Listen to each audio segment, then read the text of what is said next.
All right, let's jump right into it. Imagine, just for a second, the exact moment the final handful of dirt is thrown onto your grave. The world above, it just keeps going. But for you, a completely new reality has just started. Welcome to this explainer. Today, we're diving deep into the profound Islamic perspective of the afterlife. Specifically, we're looking at a question that's captivated human imagination for centuries. What are those literal first moments in the grave actually like? According to the source materials we're examining today, it is a highly structured, incredibly sensory journey. So let's explore exactly what happens next. So, what actually happens the moment that grave is officially closed? Well, the texts describe a scene of sudden, absolute isolation. You're no longer part of the world you knew. As you lie there in the dark, your soul is acutely aware of its surroundings. Actually, it's listening. The sources say you can literally hear the fading sound of the footsteps of your family and your friends as they turn their backs and walk away from the graveyard. And that brief, lingering sound, it's your final tether to the world of the living. Now, to understand how we even get to that moment of isolation, the texts outline a surprisingly rapid physical transition. It all kicks off with the agonies of death, a moment where the physical body shuts down while the mind is just flooded with a lifetime of memories. Almost immediately after, the body is moved to cold marble for the hustle, or the ritual washing. Then comes the janazah, the communal funeral prayer, and finally, the lowering into the earth. It's this incredibly rapid sequence, taking the deceased straight from the warmth of life to the cold reality of the ground. But here's what's really fascinating about this entire timeline: the state of the soul. See, in this view, death isn't non-existence. It's literally just a transition from one state to another. The soul stays fully aware. It watches the physical body being washed on that cold marble. It hears the solemn voices of the congregation during the funeral prayer, and it observes the coffin being carried. The soul is essentially an active spectator to its own departure from the physical world. And this active state brings us to the concept of barzakh. Think of it as a metaphysical waiting room. It's an absolute barrier between worldly life and the ultimate day of judgment. Now, a really crucial point here is that the condition of your physical body doesn't alter this journey at all. Whether a person is buried in the earth, lost at sea, or even burned to ashes, it makes absolutely zero difference. The soul seamlessly enters this exact phase, completely unharmed and unchanged, ready for what comes next. Once in barzakh, the experience splits into a very stark, dramatic dichotomy. It's captured perfectly and honestly quite terrifyingly in this central quote from the Prophet Muhammad. The grave is either a garden from the gardens of paradise or a pit from the pits of the fire. There is absolutely no middle ground here. This waiting room instantly transforms to reflect the reality of the life the person just lived. So what triggers this transformation? It's the sudden, overwhelming arrival of two specific angels, Munkar and Nakir. And let's be clear, these aren't your typical guardian angels here to gently guide you. They are interrogators. They arrive to initiate the ultimate test, an intense questioning that will instantly lock in the soul's immediate, ongoing fate in the grave until the day of judgment. And how these angels appear depends entirely on the soul they're visiting. For a righteous believer, they arrive with faces as bright and white as the sun, bringing this incredibly sweet scent of musk and a shroud from paradise. But for the wicked, the sensory description is absolutely terrifying. We're talking entities with eyes flashing like lightning and teeth like bullhorns. They carry steel hammers that are so incomprehensibly heavy, if all humans and jinn combined tried to lift one, they wouldn't be able to move it a single millimeter. Right after they arrive, the ultimate interrogation begins. Munkar and Nakir ask three direct, critical questions. Who is your Lord? What is your religion? And who is your prophet?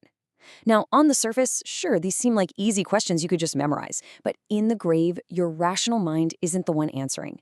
Your heart and the sum total of your worldly actions give the answer for you. There is absolutely no faking your way through this test. So, how do those answers actually play out? Well, the righteous can easily answer that their Lord is Allah and their prophet is Muhammad. But for someone who spent their life blindly chasing earthly desires, or maybe treating celebrities and pop stars as their ultimate idols, they're going to freeze. Because they didn't live according to faith, their heart will recognize those worldly desires as their true Lord. They'll be left utterly speechless, completely unable to answer the simplest of questions.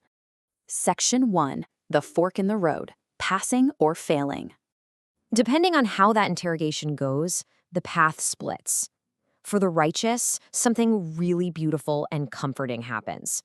A radiant being made entirely of light enters the grave and sits right by the deceased's head. And this being is literally the physical manifestation of the person's worldly prayers.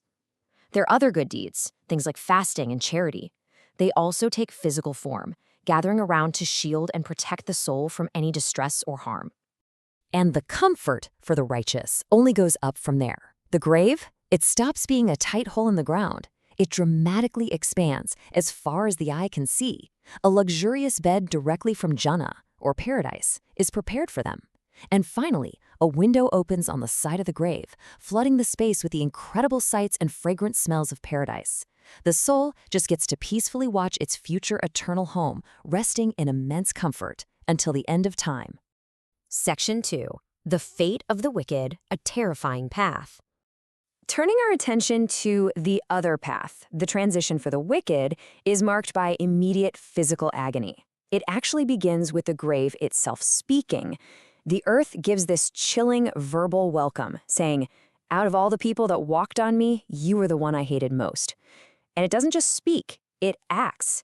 The grave forcefully embraces the wicked soul with such intense, violent pressure that the person's ribs literally interlock from the crushing force. Right in the middle of that physical pain comes a completely devastating psychological blow. A door above them opens, briefly showing the soul the incredible blessings of paradise.